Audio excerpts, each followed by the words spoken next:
Hey gang, we're back for another episode of I Gotta Be Honest With You. I'm Tom. D-Man. Dunnzilla. And today we're going to stray away from Marvel and DC and go with one of the main characters of the Image universe. And that character we're talking about is none other than Todd McFarlane's Spawn. Spawn was created by Todd McFarlane back in high school, back when he was up in Canada in like the late 1970s. And he always kept him in his portfolio with when he worked at DC and when he worked at Marvel. And then when he had his falling out with Marvel, which we will allude to in a later episode. Yeah, we're going to do a two-part Image episode, which will have the beginning and where they are now, which should be pretty interesting. The Image revolution helped shape comics for the last 25 years. Probably saved comics, to be honest with you. Yeah, True that. I agree with that. Yeah, I would agree with that 100%. Marvel was in a bad way, DC was in a bad way in the early 90s, and Yep. then you had people like Todd McFarlane, Rob Liefeld, Yep. Jim Lee come out and say, you know what, we're going to go our own way. We're going to go our own way, and that's create what our they, own stuff. and that's what they did. And with that, McFarlane went back into the past and into his portfolio and redeveloped and revamped Spawn. Who got popular enough to have his own movie and cartoon on HBO. Yep, there was the movie poster with Michael Jai White as the title role. We'll talk about that in a minute.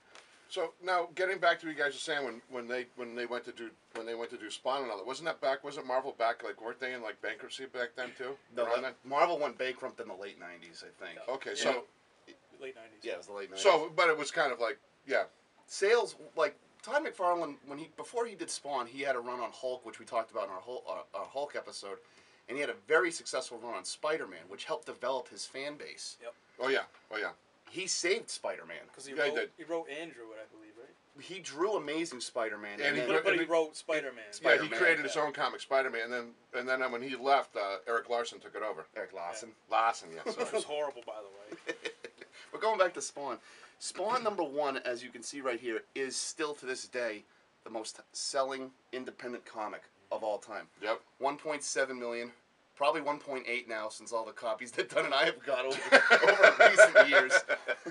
I got 5. Yeah, I got 5. Plus you have the I've error, got the error variant. cover There's an error. that I found for you. It's true. You're welcome. At Putnam Con. Welcome. God.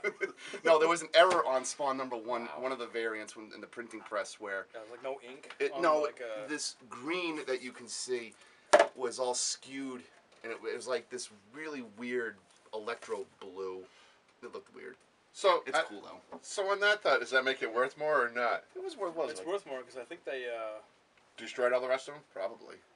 they like discontinued some of them. Oh, did they? Okay. Like all the error ones Right. that they found, they like pulled off and- the shelf yeah. and just threw them away. Yeah. Okay. Well, they do that a lot though with the comics. That's what makes some. So in. Yeah, it makes them rare. Right. you know?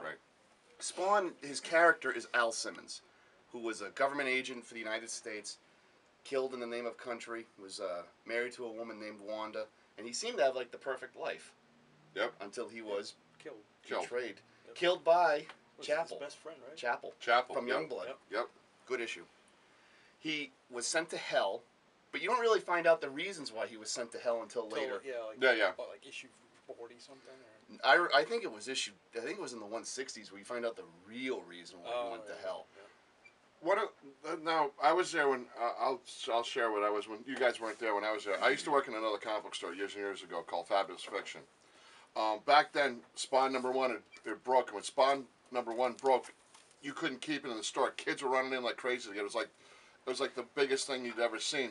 The interesting thing I found about Spawn, which brought me to read the comic and actually enjoy the early issues, was the fact there was a time clock on his powers that when it ran out, he was done. He was done. He had the powers, and if it ran out, Yep. his soul was going back to hell.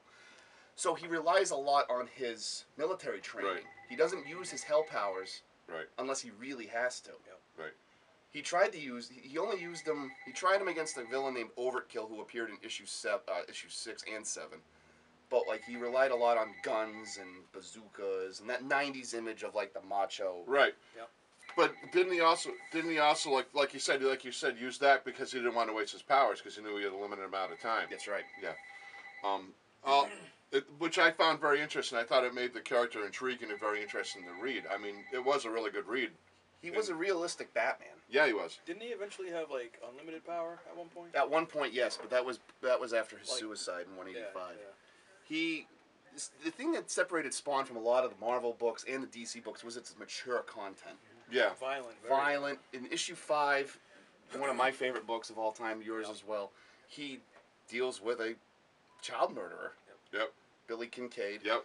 And then one of the other interesting things is that to get Image to stay hot in the press, they hired other big-name artists and writers to come in and do issues on each book. Like Frank Miller did issue 11. Yep. But Neil Gaiman did issue 9. Who did also had a run on a comic called Sandman, which was amazing for Vertigo, which at some point we will do a show about. Yeah, we will. It was all right. No, it's actually Sandman's good. No, Sandman was actually earthbreaking. Sandman's really good. Okay, it was all right. It won that. It won some award. Yeah, it was. We'll get to that later. Issue 9 was the debut of a character named Angela. Yep. Created by Neil Gaiman. She was like a Spawn Slayer or something. Yeah. like Spawn that, right? Slayer from Heaven. Yeah. And the big lawsuit. Right. Oh yeah, there's a big lawsuit. Big lawsuit. When Gaiman left Image, he claimed that he had created Angela for himself, which they went to a court of law on it, and I think Did he win? Didn't he win? won. I think he won. Yeah. That's why he took Angela to Marvel. Yep. Yep. And That's if right. and if she looks familiar, that's because she is now in the Guardian comic book that you can buy in the stands now, Yeah, she is. Yep.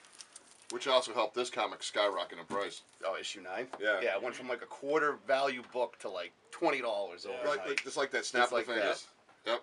Wonderland Comics has a few copies, so if you want to get issue 9, this is the place to get it. Yes, it is definitely. Spawn's mature content transcended the comics and even the film to a certain extent. There is one issue where Spawn takes on the Ku Klux Klan, plain and simple. Yep. And he is an African American, so it dealt with a big race issue. Yep. Which was actually earthbreaking, actually. Yes. Yes. And also the child abuse one.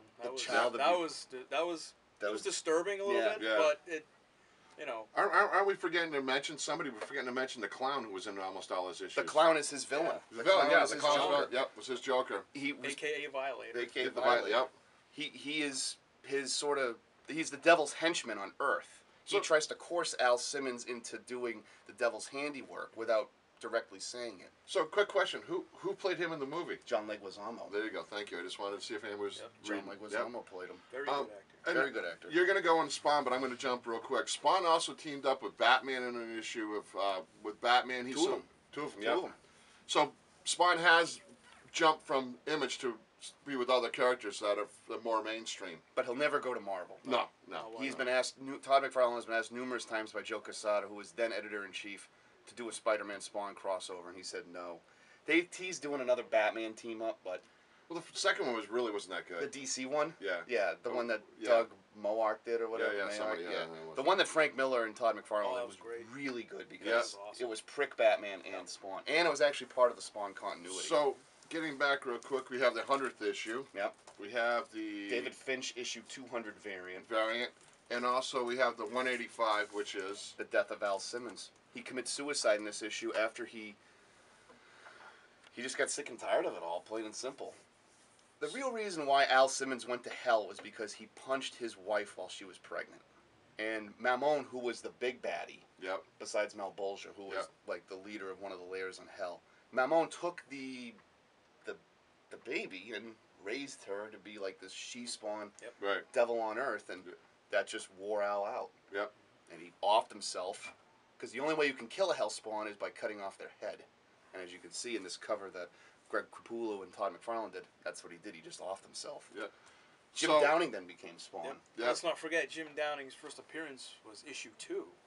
Not many people know that. Issue 3. Issue 3. Issue I'm 3. sorry, So- issue 3. So Go ahead. to end with, I'm going to end with this, and then you guys can end what you want real quick. Just to let you know, Spawn is slowly going to be the longest running comic. When it hits 301, it'll be the longest running independent comic ever. That's right. Only surpassing Cerebus, who actually did Who appear appeared in issue 10. in issue Yeah, 10. Issue 10. That book skyrocketed too. Oh yeah, it did. So because we're short, Don, you got any final thoughts?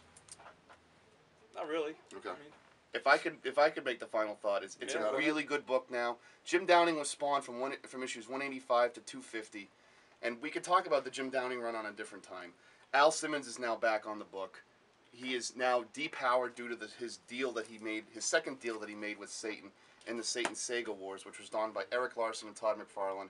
There's a new creative team coming, and we're running out of time. So read it. It's great. See you later. Take care, folks.